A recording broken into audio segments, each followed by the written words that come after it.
You're listening to a Brooklyn Nets episode of the Jacob Valk Show. He's breaking down the team's latest goings-on as only he can.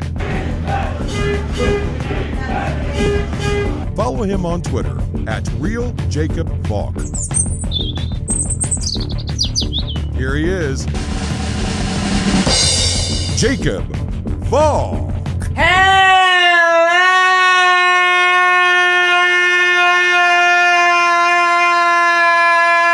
Hello, Nets fans!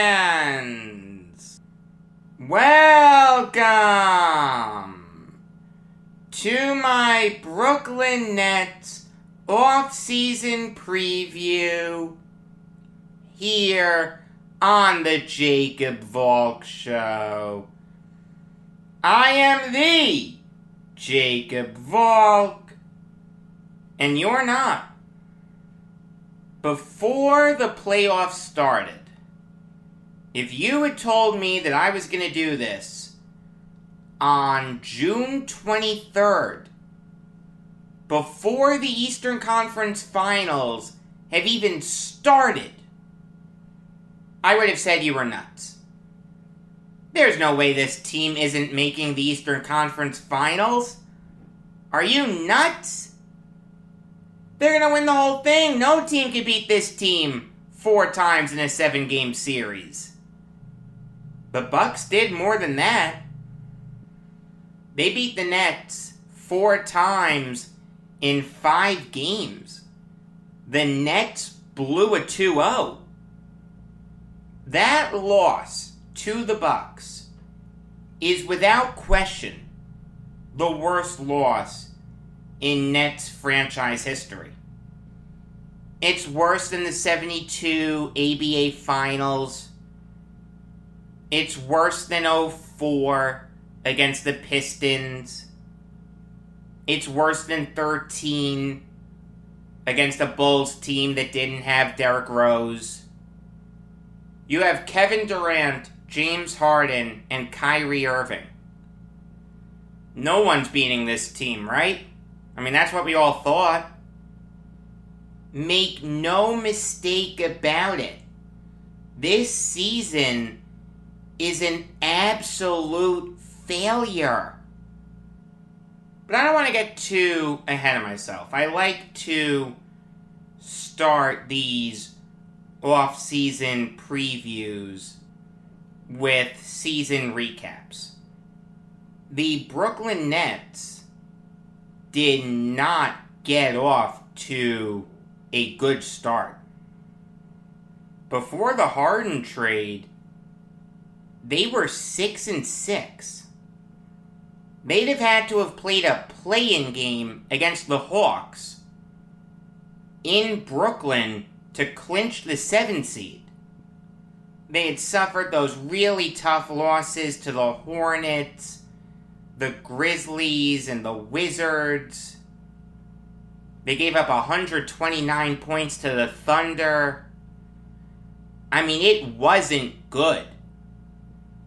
You've got to realize something. At the time of the Harden trade, it was Kevin Durant and blank. Kyrie was sitting out. Jarrett Allen was emerging as a top young center in the NBA. I'm not knocking him, but Karis LeVert wasn't anything special. Spencer Dinwiddie was hurt. Taurean Prince wasn't playing well. Landry Shamet wasn't playing well. The team was struggling. It was clear that they needed some help. If Kyrie Irving is going to take games off, and Kevin Durant is going to take games off, the Nets need a third guy. It wasn't Karis LeVert. So they swung the epic trade for James Harden. If you'll recall, I told you that I was at a Men's Warehouse when that trade was announced. Went to my father's office afterwards. It was after hours. He was staying late. I was over the moon. I texted everyone I knew. People I hadn't texted in years. James Harden's a Brooklyn Net! And it worked. As soon as Harden was fully integrated into the fold, he took on more of a distributor role, was setting up his teammates, wasn't scoring as much. The Nets were cooking on all cylinders. Sure, there were some rough spots. The first game that the Big Three played together was in Cleveland. It went into double overtime, and the Nets lost by 12. They couldn't stop Colin Sexton. I mean, it's funny. That day was January 20th, Inauguration Day, Joe Biden's first day as president.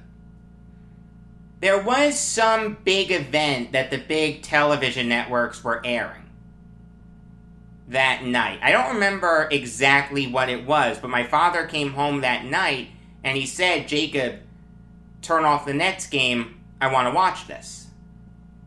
"Dad, I'm not turning this off. This is their first game together. I'm watching this whole game." That's how big a deal it was. My father understood it, and he's not a basketball fan, so he went into his room and watched the thing there. There was the devastating loss to the Wizards, TLC blowing it late. The loss to the Pistons. The 4-game losing streak from late April to early May. It wasn't all sunshine and rainbows. But the Nets finished with a 48-24 record. Everyone was healthy. They were the second seed in the East. They finished just a game behind the Sixers. So you could justify it in your head as, you know what? If the Nets had traded for Harden a little earlier, or if Harden hadn't missed this game, if Durant hadn't missed this game, if Kyrie hadn't missed this game, the Nets would be the 1 seed. They were cooking on all cylinders. They blow out the Celtics in 5 games. And then it all goes to hell against the Bucks. The clean bill of health that the Nets had with their Big Three disappeared in the first minute of Game 1. James Harden re-aggravates his hamstring. Kyrie Irving sprains his ankle midway through Game 4. Harden comes back for Game 5, but he's not 100%. I mean, keep in mind, they were up 2-0.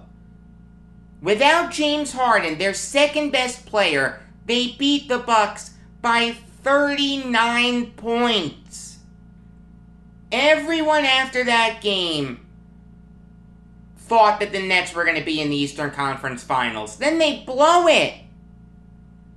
Game 3, they only put up 83 points. That's the lowest number of points that the Nets scored in a game all year. It's even less than the game against the Jazz, where the Nets said, you know what, we're not going to play anyone. This is a scheduled loss. We're okay with losing this game. I understand that Harden was out for that game, but you can't score just 83 points. That's inexcusable. If 2 guys had hit just one more 3, that's it. Just one more 3 from 2 guys, doesn't matter who, the Nets win. Game 4, Kyrie leaves midway through. Okay, you understood that loss. Game 5 with James Harden playing on one leg. Kevin Durant has one of the best games of his career. Okay, all we have to do is win one more game and that's it. We're going to the Eastern Conference Finals. Game 6, you score the 3rd fewest points that you'd scored in a game all season. Just 1 point more than the number of points that the Nets scored in that scheduled loss against the Jazz. But this is it. It's a Game 7. It's in Brooklyn. The Nets are going to win it here. They didn't need this game in Milwaukee. They just need Game 7. They only scored 2 points in overtime. They had to scratch and claw their way back into that game in the fourth quarter. It took a miraculous shot from Kevin Durant that was this close to being a 3 to tie the game, send it to overtime. If it's a 3, the Nets win. And that moment is replayed throughout the annals of NBA history. But it set up an epic collapse in overtime where only Bruce Brown scored, and he did so on a tip-in. On a missed shot from someone. I don't remember who. Actually, I just looked it up. How's this for irony? Joe Harris. Harris missed the shot from 3, and Brown tipped it in afterwards. I mean, you could tell that Durant was gassed. You could tell that Harden was gassed. They had nothing left in overtime. You can't put this loss on them. I said this on Monday. You can put this loss on 2 people. Kyrie Irving and Steve Nash. Again, if Kyrie plays just 10 minutes, the Nets win this game. It never goes to overtime. The Nets win it in regulation. Irving can even sit out Game 1 of the Eastern Conference Finals. It doesn't matter. You just have to play a little bit in this game, but he didn't. I can't believe that someone didn't get into his ear and compelled him to play just a little bit. I'm not asking for 53 minutes. I'm not even asking for 40 or 30. Just give me 10 minutes off the bench. That's it. You don't even need to start. But he sat out. And freaking Steve Nash, not calling a timeout again. Timeouts have been an issue all year with Nash. You thought he had learned? Nope. Last Nets possession of this season. Nets have every opportunity to call a timeout. No, it's on a miss. We want to catch the Bucks in transition. Let's go, go, go. Well, you give your offense no time to set up, and Durant has to take an impossible shot over Jrue Holiday. He had hit one of those over PJ Tucker. You think he's going to hit 2? When you have a team with title aspirations, and that team doesn't even make it to the conference finals, blows a 2-0 lead, loses in Game 7 at home, heads need to roll, and it needs to start with the coach. A coach who's in way over his head. This was the nightmare scenario with hiring Nash. He's wildly inexperienced, so how is he going to deal with coaching a team with title aspirations? If he wants to start his journey into coaching and he doesn't want to be an assistant coach, let him go to a team without title aspirations. He can learn there, he can make mistakes there, and no one will get too upset. You don't have that luxury here. The Nets need a better coach, okay? They went all in to make their roster exponentially better. They mortgaged the future for James Harden. They add Blake Griffin. They add LaMarcus Aldridge. They do everything they can to get better. That needs to extend to the coaching staff also. And there is a better option out there. No, I'm not talking about Jeff Van Gundy or Mark Jackson or any of the usual suspects. No, I'm talking about someone who was just fired. But he's a really good coach. Rick Carlisle. Someone who knows how to win in this league. He took a Dallas Mavericks team that had an old Jason Terry as their second best player to an NBA title over a Miami Heat team that had LeBron James, Dwayne Wade, and Chris Bosh. He has taken 3 different teams to conference finals: the Pistons, Pacers, and Mavericks. He's actually a former Net. He got his start in coaching as an assistant coach for the Nets under Bill Fitch. He used to play for the Nets. Rick Carlisle's the guy. If he wants to coach still after leaving the Mavericks, bring him to Brooklyn. He's one of the best coaches in the NBA. Speaking of heads rolling, let's get to Joe Harris. The guy who a lot of Nets fans, including me, want gone. I understand that Joe Harris is one of, if not the best three-point shooter in the NBA. In 2 of the last 3 years, he's led the league in three-point percentage.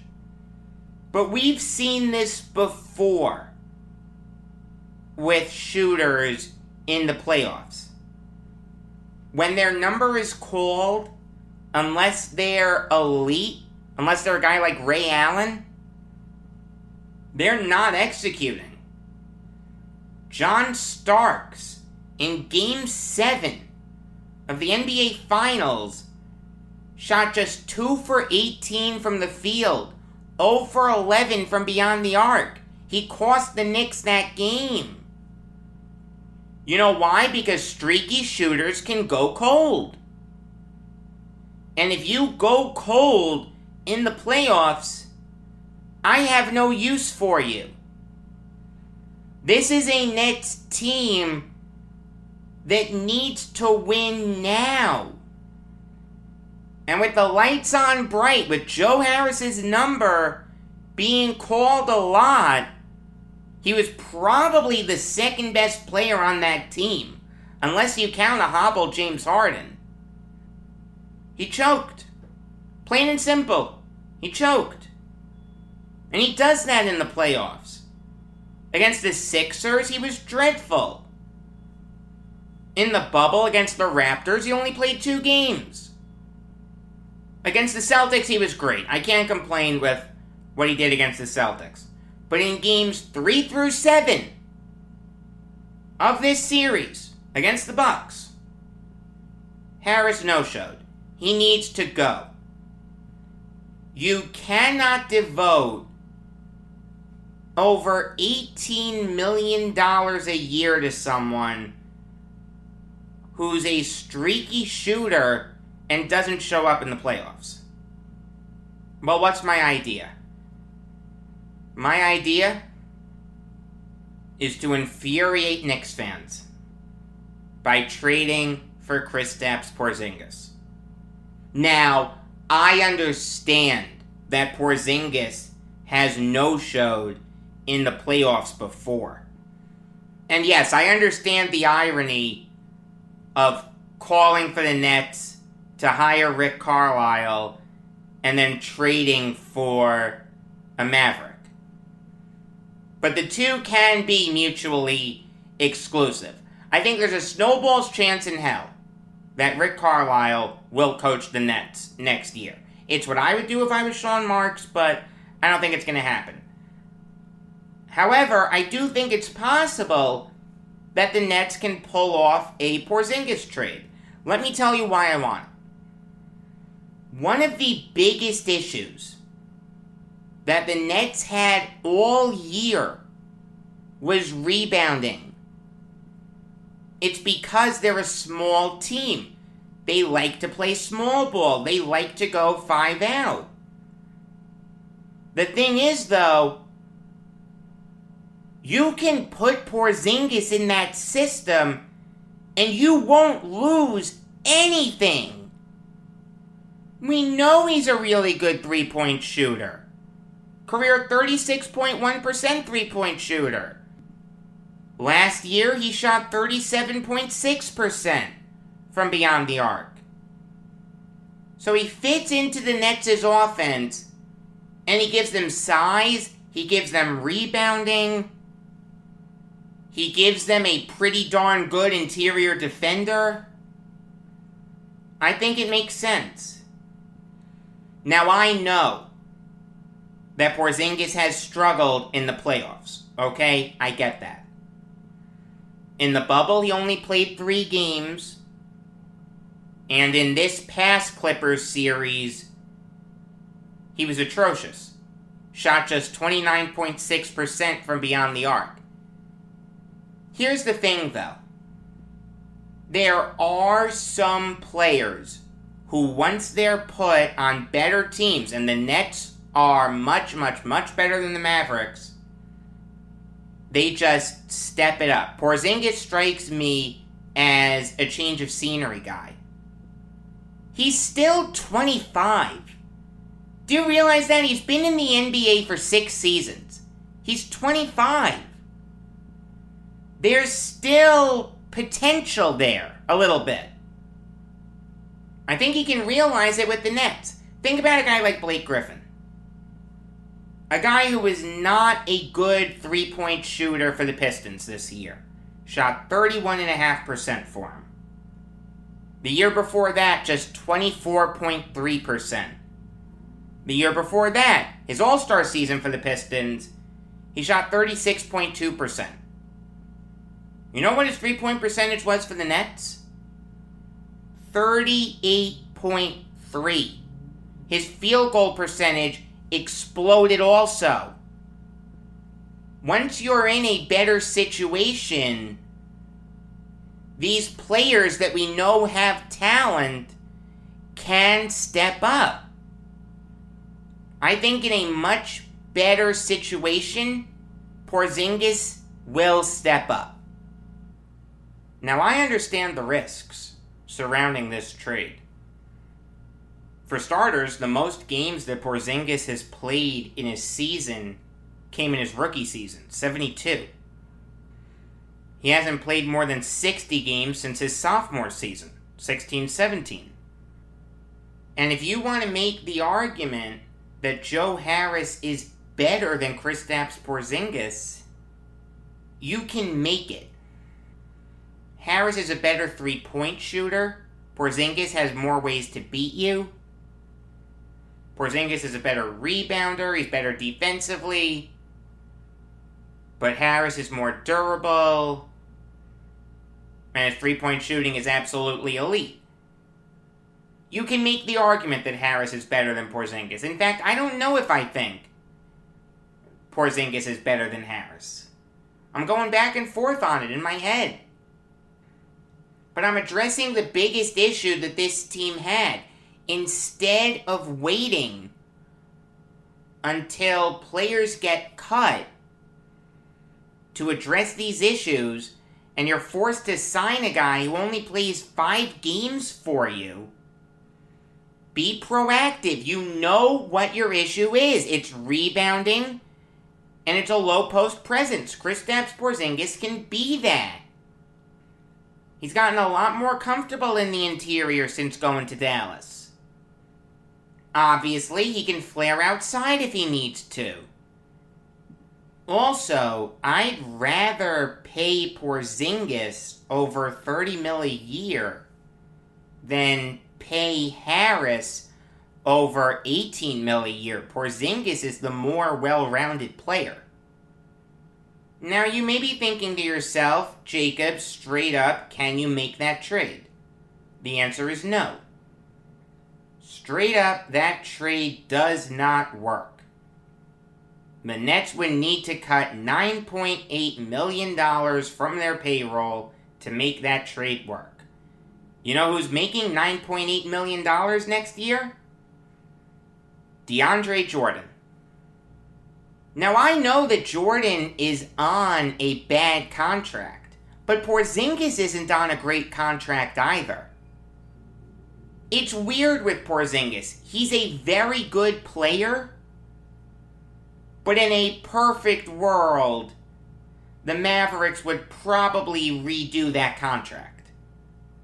He's a very good player, he's just overpaid. DeAndre Jordan didn't play at all in the playoffs. Even in garbage time, the guy didn't get in. I have no idea why.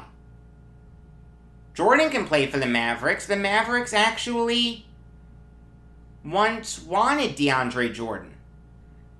You remember when he committed to the Mavericks and then he reneged and went to the Clippers? This is a chance for Jordan to make that right. The Mavericks would save money. They'd save $4.4 million.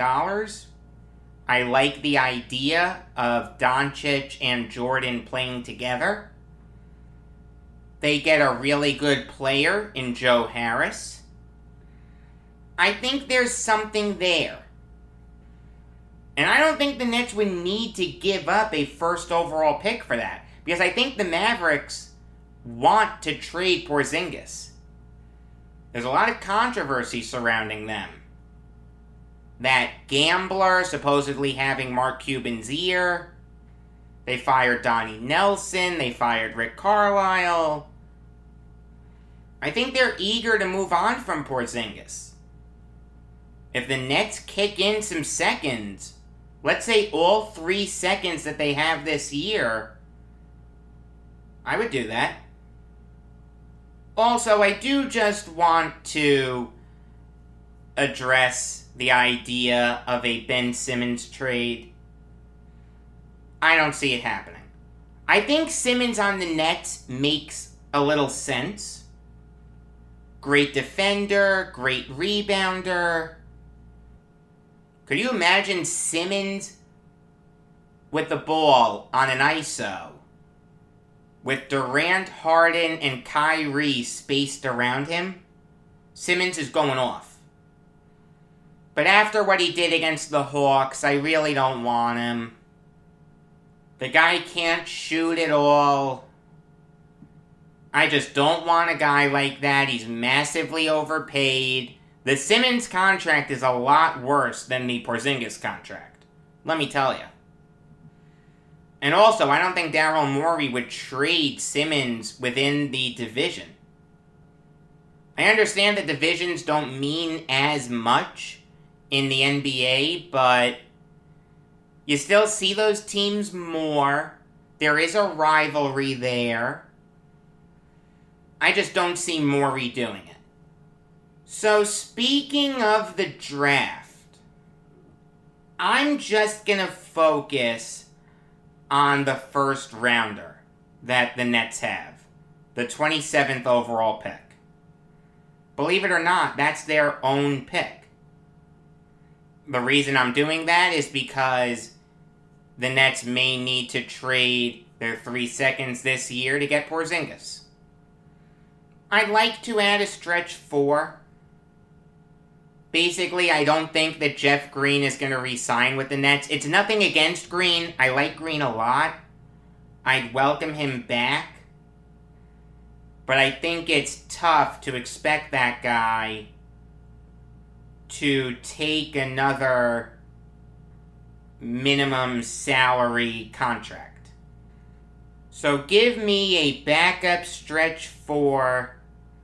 The best one of those that will be available to the Nets is JT4 out of Auburn. He shows a lot of potential as a stretch 4. If you look at his college stats, they are not impressive. He attempted 74 threes last year, only hit 22. That equates to a 29.7 three-point percentage. But his shot is incredibly pure. Super high release point. He's tall. He's 6'10". He's long. It's going to be a very tough shot to block. I think with enough practice, that three-point shot can be really, really good. He's also very athletic. He can guard multiple positions. He fits the Nets perfectly in that sense. He's a very good dunker. Maybe it's a little more of a project, but I'd give Thor some run and see what he could do. I mean, if Thor needs a little bit of seasoning, they still have Reggie Perry, who's only going to get better entering his second season in the league. I'm not giving up on Perry whatsoever. I know that Perry is a free agent, but he's a restricted free agent. I want him back. Like I said, not ready to give up on him. I thought it was great when the Nets traded for him. I see the talent there. I see the potential there. I like Perry a lot. I also think they can bring back Bruce Brown, Blake Griffin, and Mike James.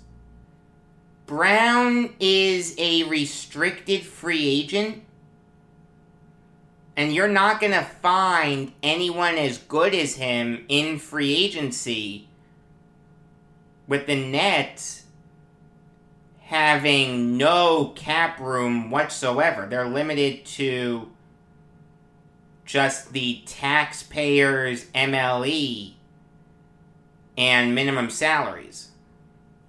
So let's bring Brown back, a tenacious defender, gives the Nets a lot of positional versatility. He's a dog in the interior. I want Brown back. Blake Griffin may leave for more money. Again, the Nets really can't offer him a lot. But I don't think money is what motivates Griffin now in his career. I think he wants a championship. Keep in mind, he's 32 years old. He's nearing the end of his prime, and he's never made it past the second round. Also, regardless of what happened in free agency with Griffin, he is guaranteed to get $29,764,126 from the Pistons. I don't know if any of that money gets offset based on the contract that Griffin signs this coming offseason. But still, Griffin's due a lot of money. So I don't think he's going to chase the highest bidder. I think he's going to go ring chasing. With the Nets, he has a great chance of getting a ring. Griffin would play a big role on this team. Good defender, stretch four, always dives for loose balls, brings a great energy. I want Griffin back, and I think the Nets can make it happen. I also want to bring back Mike James. I like him. He impressed me in the limited time that I saw him. 7.7 points per game, 4.2 assists per game. He shot 35.5% from beyond the arc. Didn't play a lot in the playoffs, but when his number was called, he was solid. Games 1 and 2 against the Bucks, he was really good. After that, not so much. But I think James is a good player. He's a restricted free agent. Technically, he has to return to CSKA Moscow. But they were desperate to get rid of him after he got into a fight with one of his coaches. I think they'll be open to letting him stay in the NBA. I'm willing to bring James back and have him be the quote-unquote backup point guard. And I put that in quotes because the Nets have a lot of ball handlers. Harden, Kyrie, Durant, Brown, Shamet. James fits, though, as a traditional backup point guard. That means that I'm getting rid of Chris Chiozza, Spencer Dinwiddie, Jeff Green, Tyler Johnson, and Timothé Luwawu-Cabarrot. Chris Chiozza really isn't a good player, massively undersized, doesn't play good defense, the Nets can do better than him at the third string point guard position. Spencer Dinwiddie is going to leave in free agency. He's going to get a big offer somewhere. The only hope that the Nets have is a sign and trade. There were rumors of a Spencer Dinwiddie for Kyle Kuzma trade. I would have done that in a heartbeat, especially if you knew that Dinwiddie was going to sign elsewhere in free agency. He'd make sense on the Heat. He'd make sense on the Knicks. I'd love a sign and trade so the Nets can get something for him, rather than see him leave for nothing. But there's no guarantee of that happening. If Dinwiddie wants to come back, though, I'll welcome him back with open arms. And let Mike James go back to Russia. Jeff Green, I already spoke about. I just don't see him re-signing on a minimum contract. Or the taxpayers' MLE. Which I think could go to Griffin. It's tough. Who would you rather have, Griffin or Green? I feel like I'd rather have Griffin. Griffin's a better starter than he is coming off the bench. Green is better coming off the bench than he is as a starter. I think Griffin's the better fit. Tyler Johnson and TLC just aren't that good. They're not awful. They'll find other teams. They'll land on their feet. But I think the Nets can do better in terms of their third string wings. And I'm not going to go through the third stringers here except to say that I do want Alize Johnson back. Really good rebounder, fills a hole on the Nets. Maybe you don't want him playing 20 minutes a game, but he fills his role. He's a solid player. I don't mind him. He's another guy who could pinch hit for Thor. If Thor struggles. Who would you rather have, Perry or Johnson? I feel like I'd rather have Perry. A little more potential there. While I don't think that you'll need to trade the 27th overall pick for Porzingis, if you do, let me give you some veteran options for backup power forward. Kelly Olynyk, Carmelo Anthony, Nemanja Bjelica, Markieff Morris, Patrick Patterson, Mike Scott, Trey Lyles, and Semi Ojeleye. Kelly Olynyk is the best of the bunch. Really good rebounder, can stretch the floor a little bit. He ended this season with the Houston Rockets. He may want to go to a title contender in the Nets. Carmelo Anthony is kind of tough if you're trading for Porzingis. They may or may not have had an issue when they were with the Knicks.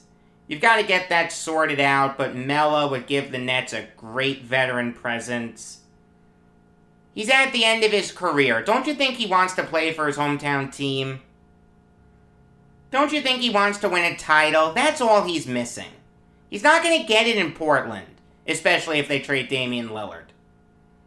Let him go to the Nets and drive Knicks fans nuts. Nemanja Bjelica has been rumored to be a target of Sean Marks in the past. Had a bad year last year in terms of three-point shooting. Actually, in terms of everything, to tell you the truth. But I'll just focus on the three-point shooting, 31.8%. But the year before that, it was 41.9%. He's a talented player. I think the Nets can right his ship. I'd have no problem with the Nets going out. Markieff Morris won an NBA title in the bubble. So he knows how to win. I like that. There is something to be said about championship DNA. I don't know why the Lakers didn't play him a lot in the playoffs. When he played in the bubble, he was good. This year, for whatever reason, Frank Vogel just didn't play him, and they lost in the first round. Morris could have helped the Lakers overcome the Davis injury. He just didn't get a chance. Patrick Patterson is a solid player. Nothing flashy about him. He just goes out there and does his job. It wouldn't be a sexy move, but it would make sense. 5.2 points per game last year. 35.7% from beyond the arc. He's a solid player. Mike Scott, same principle as Patterson. The stats are just a little bit worse. Trey Lyles is still really young. He's 25. If you want to bring in a younger player who can play, Trey Lyles makes sense. Averaged 5 points per game last year. 3.7 rebounds per game last year. Shot 35% from beyond the arc. He's a decent player. And Semi Ojeleye has gotten better every year he's been in the NBA. He was like the only good bench player that the Celtics had last year. It was him and Peyton Pritchard. That's it. I mean, I'll say this. Once you get to Patterson, Scott, Lyles, and Ojeleye, you're losing something. But they're not awful options. Let me go through the depth chart really quickly. At point guard, it's James Harden and Mike James. Shooting guard, Kyrie Irving and Bruce Brown. Small forward, Kevin Durant and Landry Shamet. Power forward, Blake Griffin and either JT Thor or one of the veteran free agents. And center, Kristaps Porzingis and Nicholas Claxton. Regular episodes of the Jacob Valk Show come your way every weekday afternoon. Until then, I am Jacob Valk saying that I have a girlfriend who reads Eat to Win books. Is it my fault if I take her seriously?